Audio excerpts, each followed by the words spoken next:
Like, literally, you left me for an hour just with a patient looking crazy.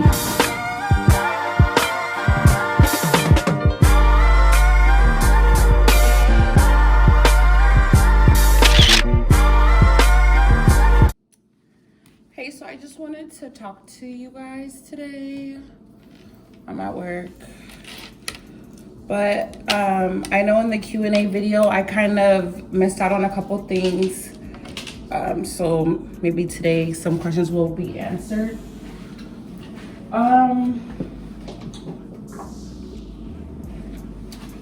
So pretty much last week was like terrible.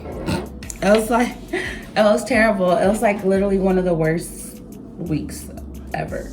So like I told you guys, I'm new to this field. Like, I just graduated school, and at this company that I'm at now, they basically trained me for 3 weeks, and I'm not even talking Monday through Friday, like 3 days each week. And then they were like, you're on your own. Like, they just threw me to the wolves.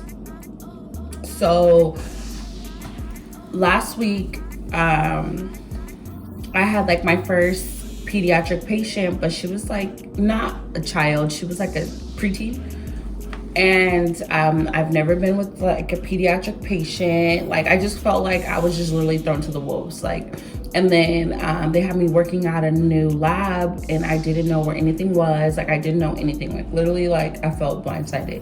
And I literally had like a little mental breakdown, because I feel like, one, it wasn't fair that they threw me to the wolves, and two, like, it's just like everything's on you. Like, it's not like it's a 9 to 5 where you're working at McDonald's or Target, where if like a patient is getting crazy on you or you can't figure out something, you can't just be like, let me send my manager over to help you, or let me just have my other coworker. Like, no, like, I'm by myself. Every time you guys see me, I'm alone.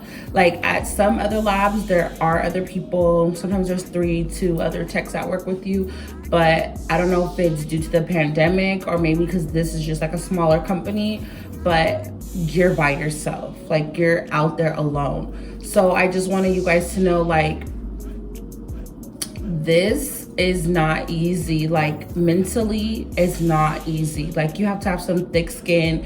You have to have your problem solving. Like, you just have to be prepared for anything. Like, it's gonna fuck with your mental. Like, you need to be mentally stable, mentally ready. Like, at the lab I was at, I put the patient in a room, and literally, I'm not even kidding you, everything in that room did not work, down to the wires. Just so happened, randomly, the wires that I picked, none of them worked. They come already, it's already a set. You just literally grab a set. Like, I could just literally grab a different set right now. What are the odds that the set that I just grabbed had dead wires in them? Dead wires means that for some reason they're fried, they're not working, whatever. Like, it's just not working. Like, that's the term that they use, like, oh, the wire's dead. So, and then, let me just start from the beginning. So pretty much I had the pediatric patient, and so that was already like another thing in its own, because I was like, oh dang, like, I never did like a kid before. And it completely overslept my mind that she was like a kid. Well, I knew she was a kid, but the whole situation that she was a kid, I didn't think anything different of it. So I gave her the paperwork to fill out, where I gave it to her mom, and I guess there's a separate packet, information packet for kids. So I didn't realize that until like the morning. So that was that's a little baby thing. That's just paperwork. Okay, but then the next thing was that she came, and then her hair was like in a cute, like, she just had it braided, like 2 little pigtail braids, like, you know, little kid. So I'm like, oh, okay, I could work with that. So I didn't ask her to take down her hair. I just tried to move in between her hair, whatever fell for her scalp, and put the wires onto her head. So that was really difficult. And then after I was already like halfway in between, I was like, dang, this is like difficult. Like, I should have just asked her to take her hair down, but I didn't. Like, I was just trying to make it the most comfortable and most smooth for her, because like she's a kid, you know, and she has like the fact that she's here, she already has other health issues. So I was like, you know, I'm trying to just make it quick and simple and easy for her, when really it just made it longer and harder, all because I didn't ask her to take down her hair. So then I was like basically calling my boss and stuff and being like, this is happening, like this isn't working, like what is going on, like I've never been here before, is this normal, like I don't know what the hell. So mind you, it's like midnight, 2 a.m., 3 a.m., you know, like the whole night was just going terrible, to the point where the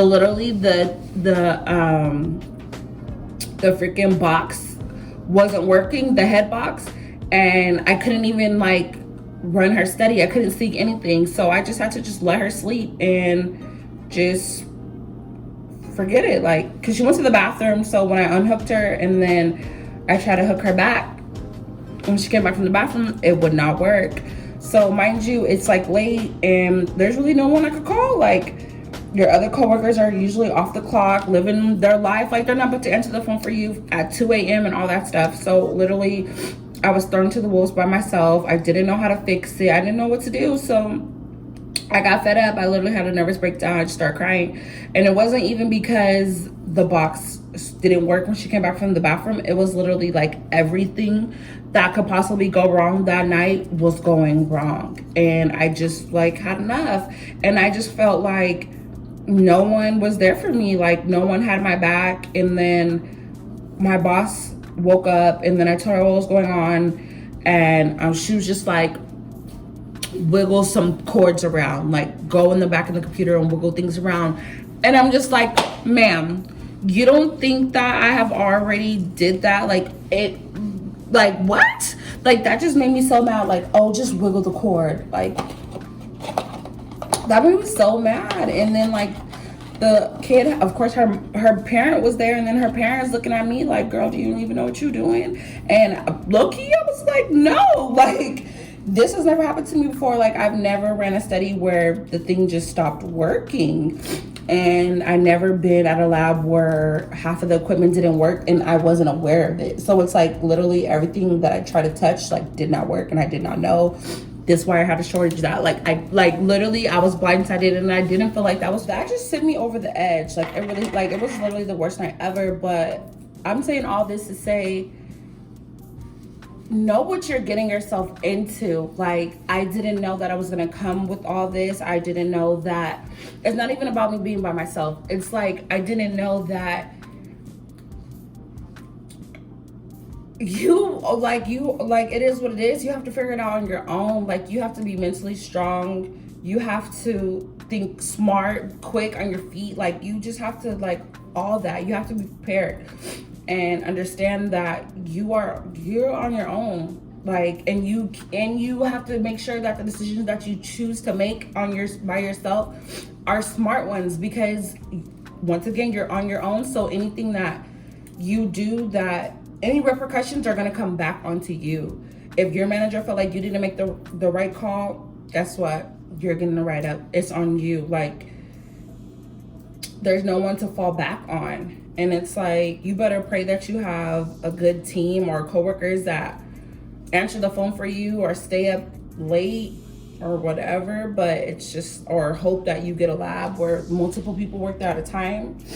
Maybe when all this social distancing stuff like dies down, someone else could work with me. I just feel like it's always better to have two brains are better than one. So today's my first day back since that whole situation, and hopefully tonight is a better night.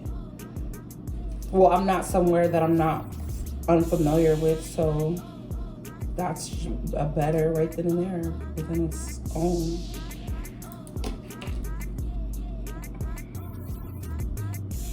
But a lot of people were asking, what are my usual hours? Like, what's my schedule like? So usually, the shifts are from 7 to 7. It depends on, I mean, you could work as much as you like. I have a coworker that works 5 days a week. Usually the standard is 3 nights a week, so you're gonna work from 7 to 7. If you want to pick up after extra shifts, I'm pretty sure your company would not deny you. But right now, because of the pandemic, like, it's hard to pick up extra shifts because they only want one person working. So if it was like multiple of us working in a space at a time, oh, it would be easy to pick up shifts. So yeah, you're pretty much working from 7 to 7. That's 12 hours. You have to wake up the patient by 6 a.m. Well, after 6 a.m. I have to wake up the patient after 6 a.m. So you can't wake them up before that. I know some people like to wake up their patients up at like 5 a.m. and stuff like that, so they could get out by 6. Like, you know, you want to go home. But yeah, wake up time at 6 a.m. and then after that, you just have to clean up everything, make the beds. Some labs you don't. But there's other labs that they have that they don't make beds. So it just depends, and then that'll let you know usually if you're gonna get out early or if you're gonna stay the full 12 hours. Well, I feel like I'd rather stay the full 12 hours and get the money. Like, that's what I'm here for.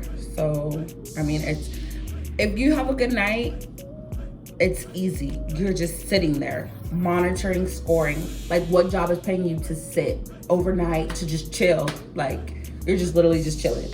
You can watch Netflix. Like, as long as your patient is cool and you're doing what you're supposed to be doing, like, what job is about to pay you that? You could be on your phone all night. Come on now. So yeah, I'm like, that's easy. And you're getting automatic overtime because it's a 12-hour shift. Like, why would you not want to stay? Because I'm trying to get that bread, then leave.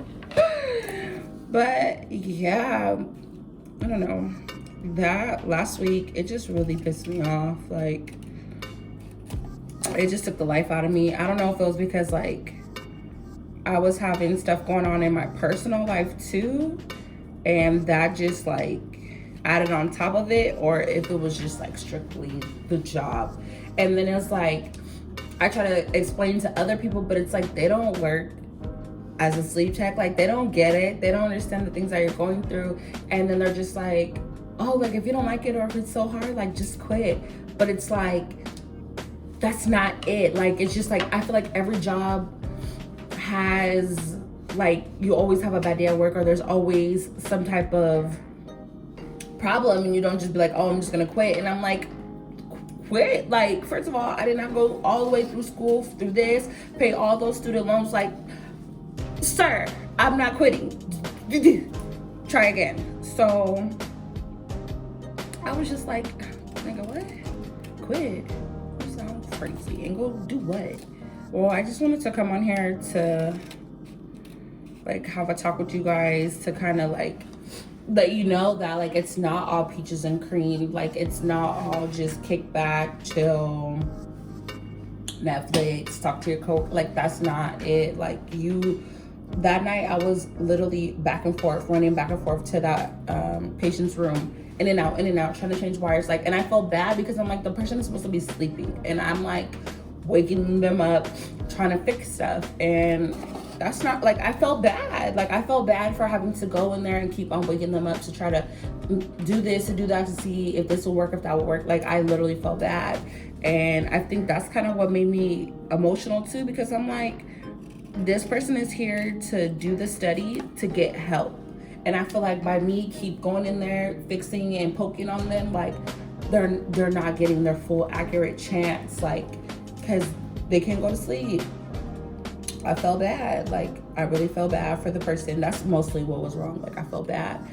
And there was nothing I could do about it because the equipment was shitty. Let you guys know that. Just know what you're getting yourself into. Make sure that you're mentally and capably strong. Like, you have to have some thick skin. Like, you really do. And okay, but let me get off this because I look like a damn squirrel and I'm dressed like a chipmunk. All right, I'll talk to y'all later. Bye.